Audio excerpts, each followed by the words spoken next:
Bismillahirrahmanirrahim. Assalamualaikum warahmatullahi wabarakatuh. Alhamdulillahillazi anjala sakinata fi qulubil mu'minina liyazdadu imanan ma'a imanihim. Asyhadu an la ilaha illallahul malikul a'lam wa asyhadu anna Muhammadan abduhu wa rasuluhul kiram. Allahumma sholli ala Muhammad wa ala alihi wa sahbihi atam. Rabbi sahri sadri wa yassirli amri wahlul 'uqdatam min lisani yafqahu qawli. Allahumma la sahla ila ma ja'altahu sahla wa anta taj'alul hazna idza syi'ta sahla. Tiada ungkapan yang paling indah yang kita harus ungkapkan pada pagi hari ini selain ungkapan alhamdulillah wa syukurillah. Senantiasa kita panjatkan puji serta syukur kehadirat Allah Subhanahu wa taala karena atas segala cuculan nikmat, rahmat, karunia-Nya serta inayahnya. Alhamdulillah pada pagi hari ini di antaranya kita masih diberi nikmat iman Islam, nikmat umur yang diberkahi dengan kesehatan, nikmat kesempatan untuk berkumpul bersilaturahim bersama di kegiatan kita pada minggu pagi ini, yaitu kegiatan bugar yang alhamdulillah Bapak Profesor Nurlan telah memfasilitasi kita untuk berolahraga. Kami juga mengucapkan terima kasih atas kepercayaan yang telah diberikan kepada saya untuk mengisi bukan taujiah ya, kultum, atau karena sekarang harus 15 menit bukan kultumnya, kalau kultum 7 menit ini ditambah 8 menit 15 menit. Alhamdulillah dikasih kepercayaan walaupun mungkin saya masih belajar ya, kalau bahasa Sunda mah masih lelengkah halu ya, itu ya masih belajar. Tapi karena ada hadis mengatakan balighu ani walau ayah, sampaikan walaupun hanya satu ayat. Nah ini mungkin di sini saya sekarang hanya mau menyampaikan yaitu tentang ini ya, tauhid. Nah ini tauhid, karena tauhid ini sangat mempengaruhi keimanan kita sebagai umat muslim, juga merupakan fondasi atau dasar yang harus kita tanamkan di dalam kolbu kita atau benak kita, atau juga keimanan kita juga di dalam keseharian kita melaksanakan ibadah kepada Allah Subhanahu wa taala. Seperti di dalam surat Al-Baqarah yang mungkin karena kita kalau surat Al-Baqarah alhamdulillah ya bapak-bapak dan ibu-ibu telah hafal 284 ayat, mungkin ya Bu, yang minimal yang 5 ayat telah kita hafal, yaitu yang ayat ini ya, Alif Lam Mim, yang setelahnya pasti ada apa? Zalikal kitabul la raiba fihi. Di mana di dalam kitab itu tidak ada keraguan bagi kita untuk meyakini atau mengimani Al-Qur'an. Karena la raiba fihi, jadi tidak ada keraguan. Insya Allah Allah menurunkan kitab kepada Nabi Muhammad itu tidak ada keraguan di dalamnya. Adapun saya suka mendengar bahwa suka ada yang menerjemahkan Al-Quran kurang lebih artinya, nanti seolah-olah tidak yakin bahwa arti daripada Quran itu yang sebenarnya ialah itu. Jadi kita harus tidak boleh kalau menerjemahkan kurang lebih artinya misalnya gitu ya, seperti zalika itulah, nah, kurang lebih la raiba fihi, tidak ada keraguan, kurang lebih begitu. Tidak boleh pakai kurang lebih karena itu yakin, di situ la raiba fihi, jadi tidak ada keraguan di dalamnya. Ini juga di dalam surat Al-Baqarah, yaitu yang ayat selanjutnya, itu alladzina yu'minuna bil ghaibi wa yuqimuna sholata wa mimma razaqnahum yunfiqun. Jadi apa itu tauhid? Yaitu tauhid itu mempercayakan percaya kepada yang gaib. Pada yang gaib di antaranya kita itu, yang gaib itu di antaranya kita kepada Allah. Yang pada hari ini kita juga merasakan angin, di mana angin tidak ada tapi sama kita terasa. Bahasa nama hilir angin, hembusan angin itu terasa, tapi sekarang tidak terlihat ya gaibnya. Inilah mungkin yang kita percaya kepada gaib ya, di mana kita harus meyakini hal itu ya. Juga di sini seperti yang gaib itu yaitu Allah ya. Allah itu sangat gaib sekali karena kita tidak melihat tapi nampak ciptaan-ciptaannya di alam dunia ini. Seperti kita juga, yaitu juga dilanjutkan dengan surat Al-Baqarah selanjutnya, waladina, dan orang-orang yang yu'minuna, mereka telah beriman, bima unzila ilaika, dengan apa yang telah diturunkan kepadamu, yang di sini dimaksudkan itu kepada Nabi Muhammad SAW. Wama, dan apa yang unzila telah diturunkan min qablika, sebelum kamu, wabil akhirati hum yuqinun. Jadi mereka mengimani bahwa ada akhirat, dan dia meyakininya bahwa ada hari di akhirat. Nah, ini menjelaskan bahwa kita juga selain mempercayai Al-Quran, juga kita harus mempercayai kitab yang telah diturunkan oleh Allah sebelumnya kepada nabi-nabi lain. Dan juga ini ulaika ala hudam mir rabbihim wa ulaika humul muflihun, di mana mereka itulah yang tetap mendapat petunjuk dari Allah, dan mereka pula lah orang-orang yang beruntung. Nah, di sini jelas ya Bapak-bapak dan Ibu-ibu. Jadi kita kalau setelah mengimani kepada Allah Subhanahu wa taala harus yakin, karena pertama yang kita harus tanamkan di dalam jiwa kita atau pribadi kita itu adalah tauhid. Karena dengan kekuatan tauhid, insya Allah keimanan kita akan tebal, akan mengitu. Jadi di sini itu ada perbedaan alam nyata dan alam gaib. Jadi seperti alam gaib itu seperti Allah, malaikat, jin, ya, surga dan neraka. Nah, itu alam gaib yang mungkin hanya kita bisa baca atau bisa ketahui di dalam Al-Quran dan hadis ya. Kita hanya membayangkannya itu, tapi kenyataannya belum lihat karena itu gaib, tapi kita mempercayai ada neraka dan surga. Nah, ini hanya Allah lah yang tahu, tapi kita meyakininya itu yaitu berdasarkan kita dari Al-Quran dan hadis. Jadi ada jenis-jenis kegaiban yang terdapat di dalam Al-Quran, itu kegaiban relatif, di mana kegaiban relatif yang kita percayai yaitu seperti hasil lab ya, hasil USG itu jelas ya, nyata. Karena itu seperti ada darah, darahnya ada batas-batas normalnya segini, ternyata kita melebihi, berarti kita punya penyakit ini. Nah, kita itu yakin ya, karena kita ada buktinya atau ada nyata bahwa kita sudah diperiksa darah, atau seperti sekarang USG ya, misalnya bayinya ibu laki-laki perempuan, karena yakin kita udah lihat. Nah, juga dua, ada kegaiban yang mistis ya, seperti perama. Nah, ini perama atau kalau dulu dukun ya, dukun.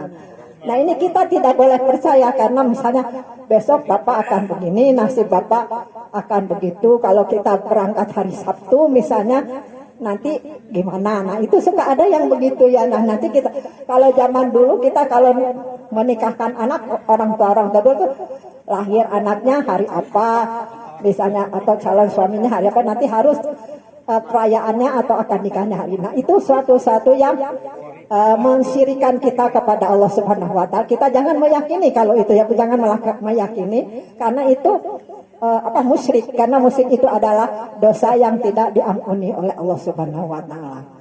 Juga ada dua kegaiban yang atau wahyu ya Bu. Wahyu atau perkara gaib ya Bapak-bapak Ibu yang diketahui.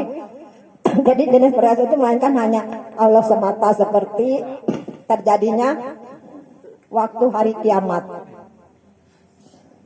Juga ada gaib,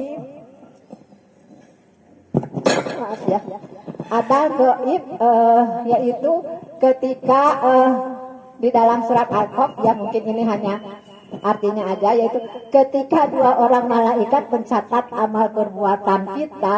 Jadi seorang yang di sebelah kiri, sebelah di kanan.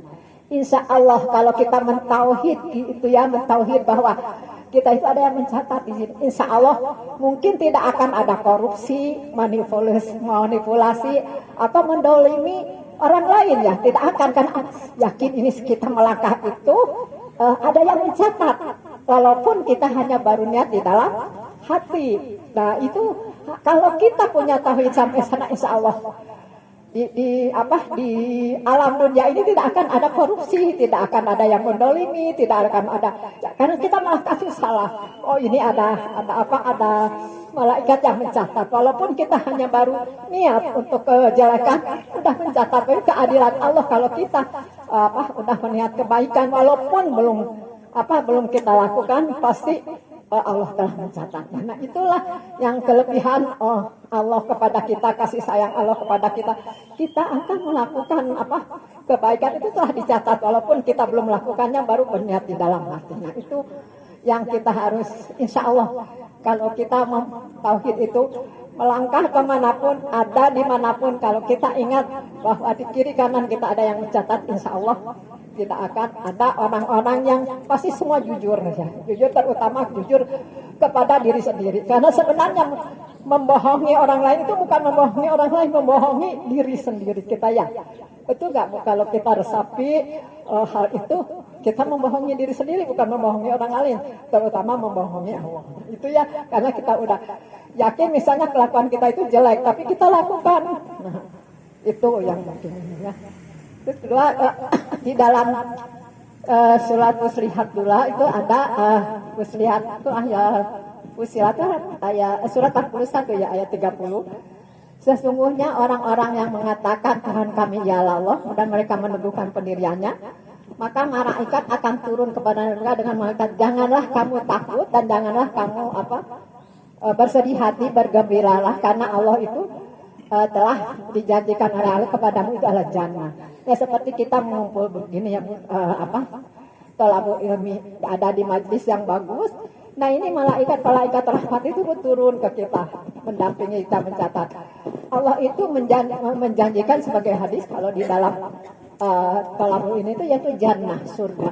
Apakah kita tidak ingin dapat surga? Nah dengan begini yang melangkah dari rumah kita ke sini dengan tujuan olahraga, dan sekarang alhamdulillah ketua Bugar ini menyediakan atau memberi waktu kita untuk jadi memberikan ceramah, walaupun ceramah ya tidak ceramah, yang mengingatkan tazkirah, terutama mengingatkan saya yang menyampaikan, juga mengingatkan kita semua untuk berbuat kebaikan. Mungkin karena kadang-kadang kita kalau harus dicas ya suka lupa, walaupun kita udah tahu tapi suka lupa, karena insanu mahalul khoto, manusia itu sifat lupa ya.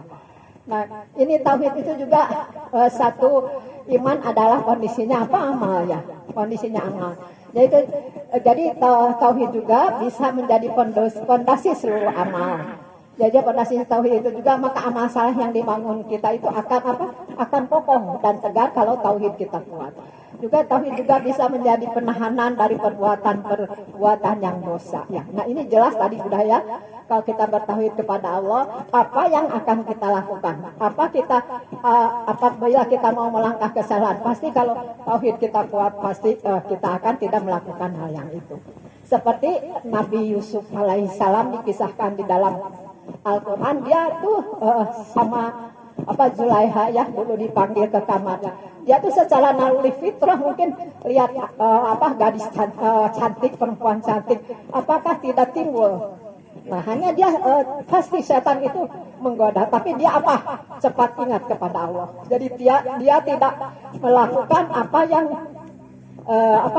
yang digoda oleh setan itu. Nah itu pasti secara naluri kita juga kalau nggak mungkin ya bohong kalau tidak begitu pasti.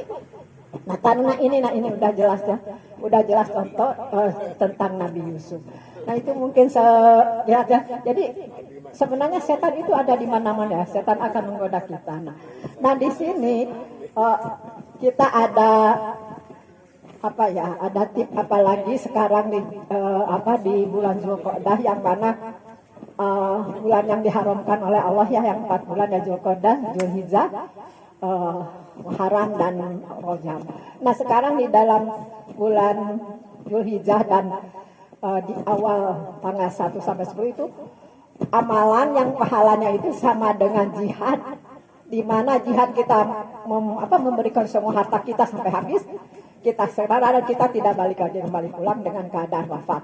Nah sama pahalanya dengan itu, marilah kita sama-sama kita melaksanakan ya, kita merencanakan, memprogram dari tanggal 1 sampai 10 untuk meningkatkan ibadah kita, yaitu ibadah sholat sunnahnya, ibadah saumnya. Mungkin ada ya yang saum, terutama yang tanggal 9 aja, karena tanggal 9 itu tuh wukuf saum Arafah itu mengampuni dosa kita setahun yang lalu dan setahun yang akan datang.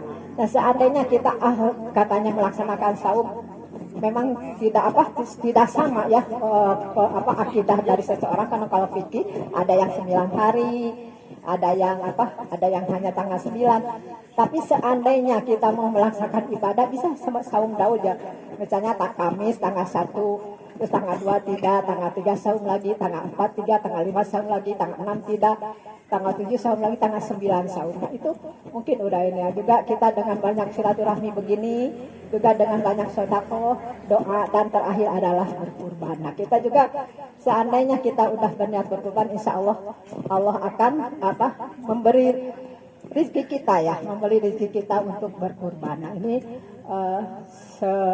sekilas mungkin karena waktu juga yang memisahkan kita. Insya Allah juga tauhid juga akan menjadi kekuatan untuk bekal akhirat ya, bekal akhirat, bekal ibadah. Tauhid juga itu ya amal soleh merupakan wujud apa yang ada di mewujudkan keimanan seseorang yang beriman kepada Allah Subhanahu Wa Taala, menampakkan keimanan dalam bentuk amal soleh. Iman dan amal soleh itu ibarat dua sisi mata uang, tidak boleh dipisahkan antara amal soleh dan iman. Jadi iman dan amal soleh itu udah harus sepaket kalau satu paket ya. Jadi tidak bisa dipisahkan lagi. Jadi harus bersatu padu. Jadi iman tanpa amal soleh diibaratkan pohon tanpa buah ya. Jadi tidak ada buahnya. Nah ini untuk itu marilah kita menggunakan sisa-sisa waktu kita yang ada selama sehat kita melaksanakan ibadah, selama kita masih kuat kita melaksanakan ibadah. Ini hanya karena kita hidup di dunia itu amalan yang soleh yang berbasis keimanan. Itu mungkin sedikit, mohon maaf. Saya bukan mematahan wajah kamarinya, bukan, tapi kita mengingatkan diri saya sendiri. Semoga ini bermanfaat bagi bapak-bapak dan ibu-ibu sekalian untuk mengingatkan, marilah kita di 10 awal bulan Zulhijjah kita meningkatkan keimanan dan ketakwaan serta meningkatkan mungkin kualitas dan kuantitas ibadah kita kepada Allah Subhanahu Wa Taala.